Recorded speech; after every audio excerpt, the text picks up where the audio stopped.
สบายดีเนาะมื้อนี้ก็มาพบกับเฮาอีกตามเคยเนาะเพจลูกสาวนาที่ช่อง YouTube ของเฮาเนาะมื้อนี้มีหยังเนาะสิพามาเบิ่งวิธีการเฮ็ดน้ำจุลินทรีย์สังเคราะห์แสงเนาะจุลินทรีย์สังเคราะห์แสงเนาะมีผลประโยชน์กับพืชหลายเนาะไปเบิ่งวิธีการว่าสิเป็นจังได๋มีหยังแหน่มื้อนี้สิมาอธิบายละเอียดเลยไปเบิ่งนำกันเนาะมาเบิ่งอุปกรณ์ที่เฮาสิพาเฮ็ดจุลินทรีย์สังเคราะห์แสงเนาะ1คือน้ำปลาเนาะ2คือแป้งนัวเนาะแป้งนัวเนาะ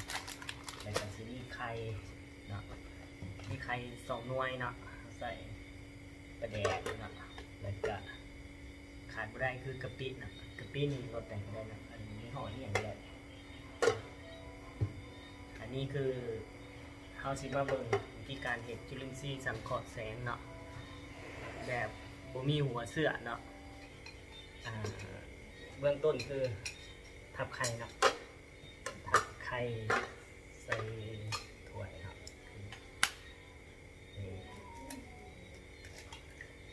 ไข่ใส่เนาะกาบไข่นี่บ่ทิ่มเนาะเพราะว่าเฮาก็สิไว้ใส่เวลานั่นเนาะที่สองนี่เฮาทับไข่ลงใส่เลยอันกาบไข่นี่เฮาก็เก็บไว้ก่อนเนาะที่สองมา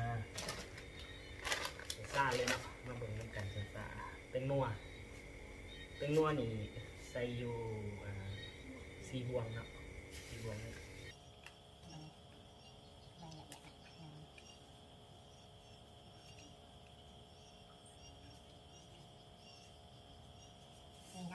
เป็นนัวนี่ที่เป็นโตกระตุ้นให้น้ำแดงไว้เนาะอันที่สองมาน้ำปลาเนาะน้ำปลา8บวงเนาะใส่ลงไป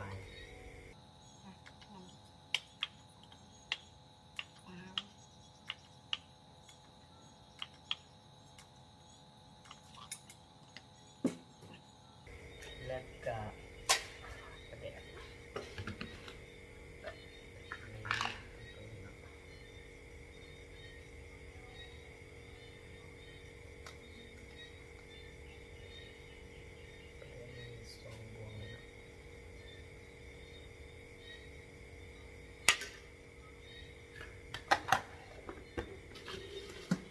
หลังจากนั้นมาตีไข่เนาะตีไข่ให้มันเข้ากัน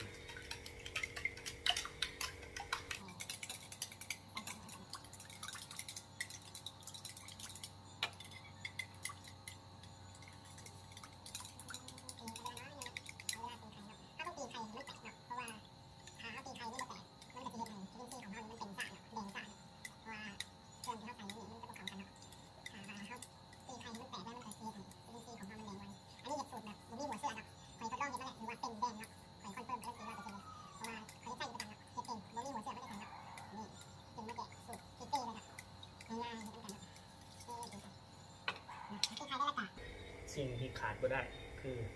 กะปินะกะปินี่เขาสิใส่ที่เครื่องบวงนะเครื่องบวงนี่แหละนะประมาณนี้เนาะกะปิใส่ประมาณแต่ว่าเขาต้องละลายใส่น้ำสักก่อนเพราะว่าถ้าเขาใส่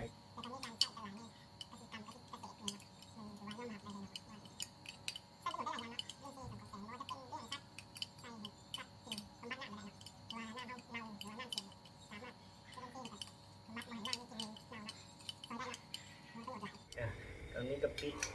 เปื่อยแล้วเนาะเขาก็สามารถที่จะได้เลย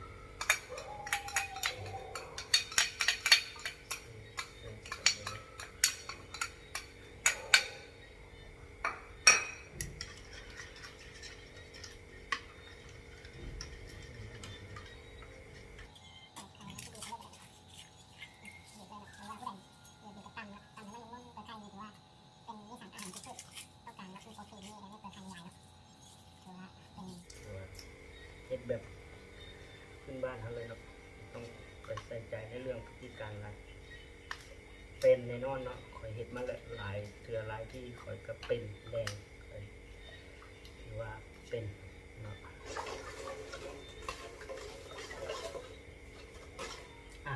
ตอน นี้เราก็ตีไข่แตกเนาะได้ถือว่าได้แล้วเนาะหลังจากเขาตีไข่แล้วเขาก็ต้องมีขวดเนาะที่เกี่ยมใส่น้ำไว้ฉีดเนาะหลังจากเขาตีไข่แล้วเขาจะมีขวดสำหรับที่เขาเกี่ยมไว้เนาะก็คือขวดน้ำดื่มเนาะที่หายน้ำไว้เขาจะเป็นขวดน้อยก็ได้เนาะขวดน้อยขวดใหญ่ก็ได้เนาะตอนนี้ค่อยหายน้ำไว้เนาะตอนนี้ถ้าเป็นน้ำประปาเขาอาจจะหายปลาไว้จะคืนหนึ่งเนาะเพื่อให้คลอรีนมันระเหยโตไปแล้วมันจังที่ได้เป็นไว้เนาะเขาสามารถเอาน้ำหนองน้ำอีหยังน้ำหนองน้ำให้หน้าน้ำอีหยังมาเห็ดก็ได้เนาะน้ำประปาก็ได้คอยทดลองมาแล้วเนาะเป็นคือกันเนาะ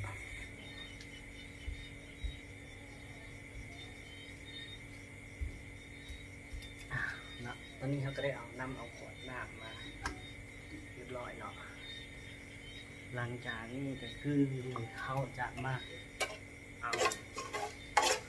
ขาที่เขาตีนี่เนาะมาใส่แต่ละขวดเลยเนาะก็คือเขาจะใส่วิธีขวดหนึ่งบวงหนึ่งเนาะเบิ่งกันว่า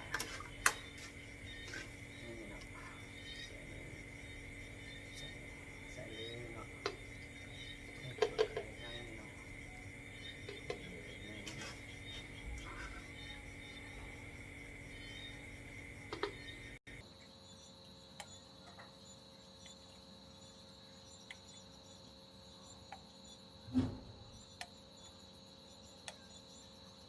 หลังจากเขาใส่แล้วเนาะตอนนี้เขาก็อัดฝาเขาไม่ต้องอัดแน่นหลายเนาะเพราะว่า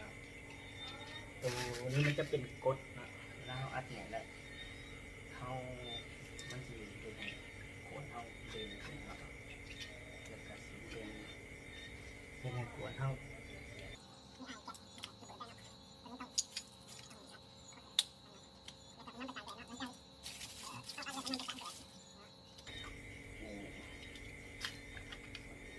ถือว่าเป็นอันสำเร็จเนาะและขายาว